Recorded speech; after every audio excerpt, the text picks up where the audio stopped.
नमस्कार दोस्तों, स्वागत है आपका अपने YouTube चैनल रामा@स्टडी में।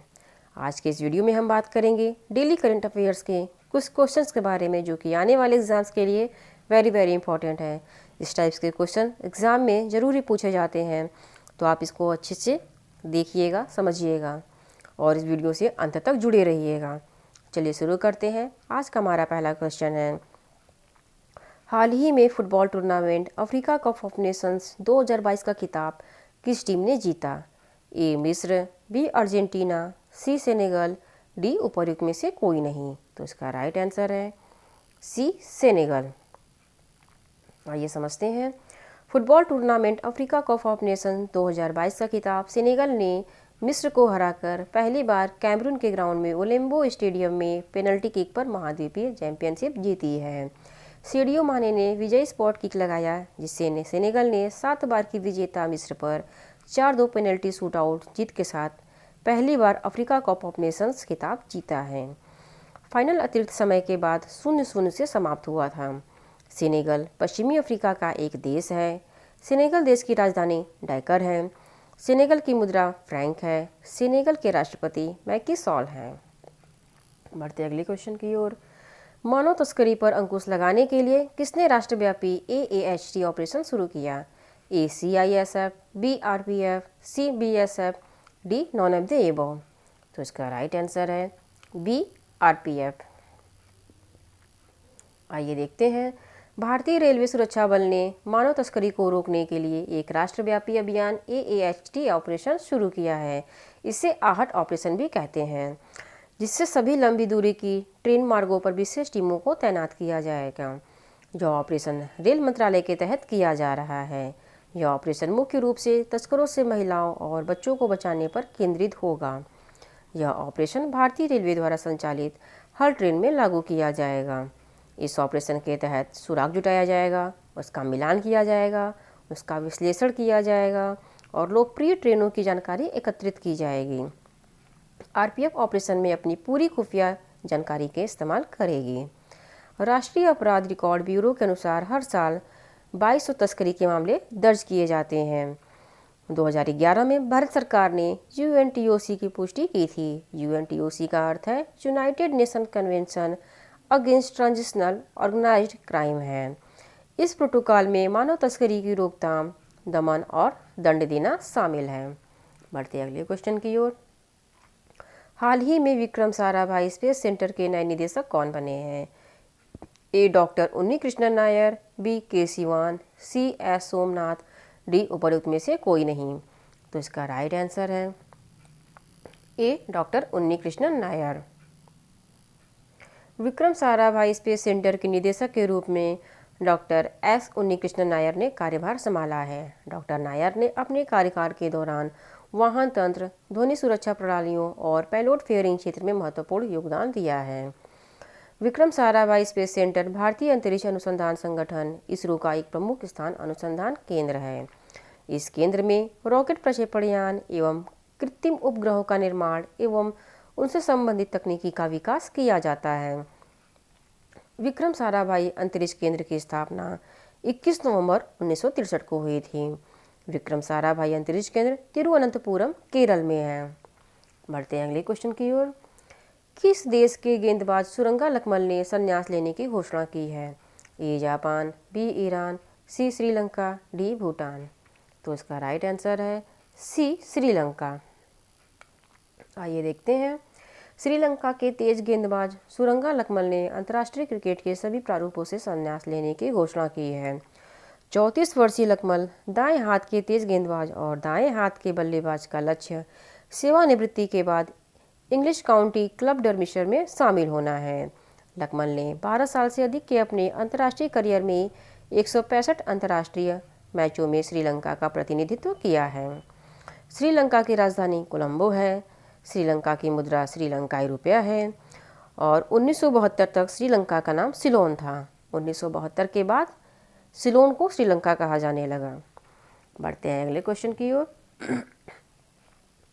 Power system operation corporation limited के अध्यक्ष और प्रबंध निदेशक कौन बने हैं? A SV Sinha, B VK Jain, C SR Narasimhan, D VK Joshi. तो इसका राइट आंसर है C S R. Narasimhan. Power system operation corporation limited के अध्यक्ष और प्रबंध निदेशक के रूप में एस.आर. नरसिम्हन को नियुक्त किया गया है। नरसिम्हन इलेक्ट्रिक इंजीनियरिंग में बैचलर डिग्री और फाइनेंस में मास्टर इन बिजनेस एडमिनिस्ट्रेशन कर रखी है। पोस्को भारत सरकार के विद्युत मंत्रालय के अधिकार क्षेत्र में एक सीपीएसई है। पोस्को की स्थापना मार्च 2010 में हुई थी। पोस्को का मुख्यालय नई दिल्ली में है। बढ़ते अगले क्वेश्चन की ओर। अफ्रीकी संघ शिखर सम्मेलन 2022 का मेजबान देश कौन सा है? ए इथियोपिया, बी अल्जीरिया, सी कांगो, डी बोत्सवाना। तो इसका राइट आंसर है ए इथियोपिया। अफ्रीकी संघ शिखर सम्मेलन 2022 हाल ही में अफ्रीकन यूनियन मुख्यालय अदिस अबाबा इथियोपिया में शुरू होगा। यह शिखर सम्मेलन कई सैन्य तख्तापलट और अफ्रीका में कोरोना वायरस महामारी के बीच आयोजित किया गया है। अफ्रीकी संघ 55 अफ्रीकी देशों का एक संघ है।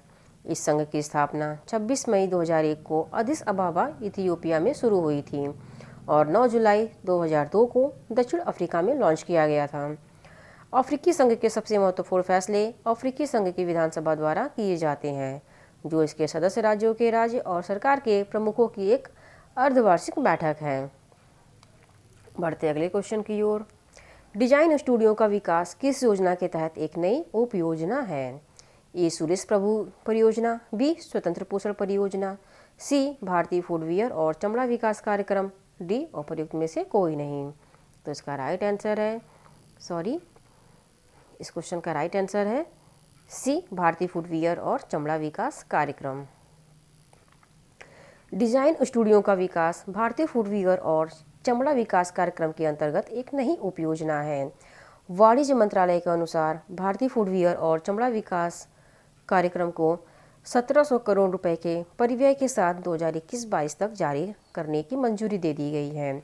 भारतीय फुटवियर और चमड़ा विकास कार्यक्रम का उद्देश्य चमड़ा क्षेत्र के लिए बुनियादी ढांचे का विकास करना, पर्यावरण संबंधी चिंताओं को दूर करना, निवेश की सुविधा, रोजगार सृजन और उत्पादन में वृद्धि करना है। बढ़ते हैं अगले क्वेश्चन की ओर। कौन सा देश ज्वाइंट मैगेलन टेलीस्कोप परियोजना का नेतृत्व कर रहा है? A America, B Japan, C Bharat, D Tibet. तो इसका राइट आंसर है A America.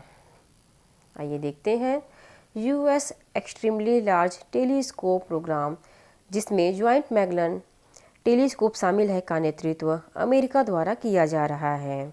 Joint Magellan telescope extremely large telescope programme के हिस्से के रूप में निर्माणाधीन एक जमीन पर आधारित अत्यंत बड़ी दूरबीन है। इसमें मेजबान देश के रूप में चिली के साथ ऑस्ट्रेलिया, ब्राज़ील और दक्षिण कोरिया भी शामिल है। 2020 decadal survey on astronomy and astrophysics द्वारा $1 बिलियन की इस परियोजना को मिशन क्रिटिकल का दर्जा दिया गया था। ये आपसे पूछा जा सकता है कि मिशन क्रिटिकल का दर्जा किसे दिया गया था, तो इसको आप अच्छे से याद कीजिएगा। बढ़ते अगले क्वेश्चन की ओर। हेमीडेक्टाइलस ईसाई किस प्रजाति का नाम है जिसे पश्चिमी घाट केरल में पहचाना गया है? ए छिपकली, बी मेंढक, सी मधुमक्खी, डी सांप। तो इसका राइट आंसर है ए छिपकली।